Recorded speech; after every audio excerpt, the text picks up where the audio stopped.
Assalamualaikum warahmatullahi wabarakatuh. Salam sejahtera bagi kita semua.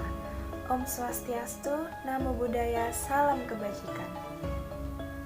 Yang saya hormati pada Bapak Isasri selaku dosen Bahasa Indonesia dan rekan-rekan sekalian yang saya sayangi dan saya banggakan. Pertama-tama izinkan saya untuk memperkenalkan diri. Nama saya Rizky Putri Oktaviani dengan NIM 2196275, Prodi Ilmu Komunikasi Angkatan 2021. Dalam 5 menit ke depan, saya akan menjelaskan salah satu budaya yang ada di Indonesia, khususnya seni tari.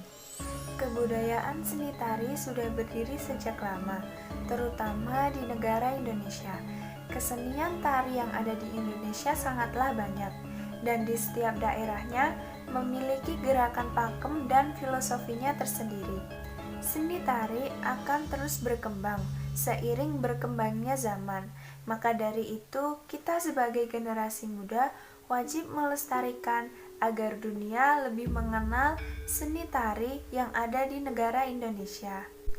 Seni tari sendiri merupakan suatu kegiatan kesenian yang berfokus pada gerakan tubuh yang berpola, berirama, baik diiringi dengan musik ataupun tidak diiringi dengan musik.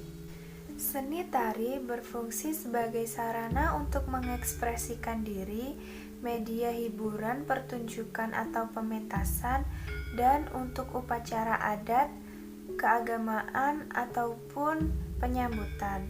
Pencipta gerakan tari biasa disebut dengan koreografer, dan yang melakukan gerakan tari tersebut disebut sebagai seorang penari. Dalam mendalami sebuah tarian, kita perlu mengerti dan memahami unsur-unsur utama yang ada di dalam seni tari.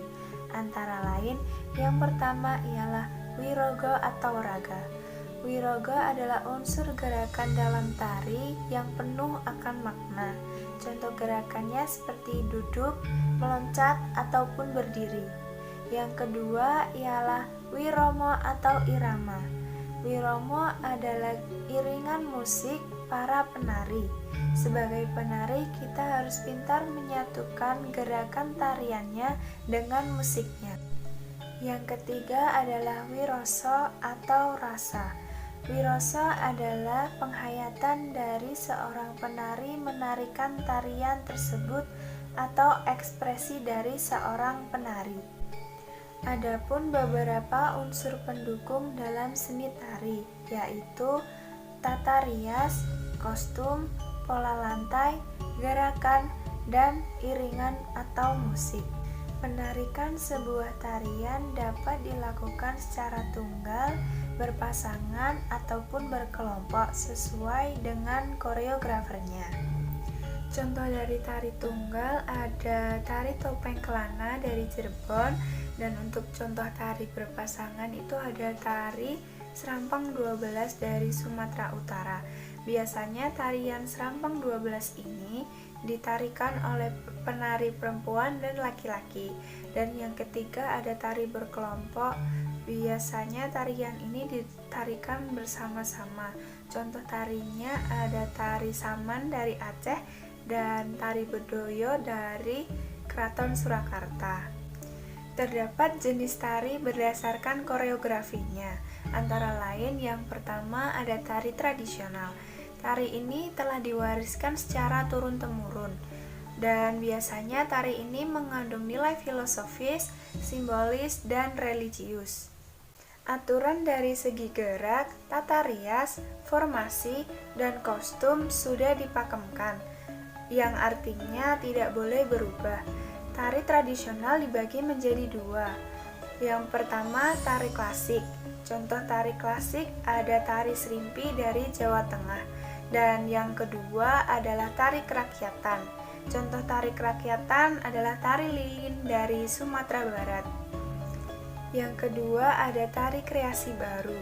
Tari kreasi baru adalah tarian lepas dari standar tari yang baku. Contohnya di negara Indonesia sendiri sekarang sudah banyak. Yang ketiga ada tari kontemporer. Biasanya gerakan tari kontemporer ini cukup unik dan penuh dengan penafsiran. Perlu wawasan yang khusus untuk menikmati tarian tersebut. Dan yang keempat ada tari modern. Tarian bebas dalam mewujudkan ekspresi emosi manusia. Contoh tarian ini seperti tari salsa dan tari pengiring untuk nyanyian. Demikian yang dapat saya jelaskan, kurang lebihnya saya mohon maaf. Wassalamualaikum warahmatullahi wabarakatuh.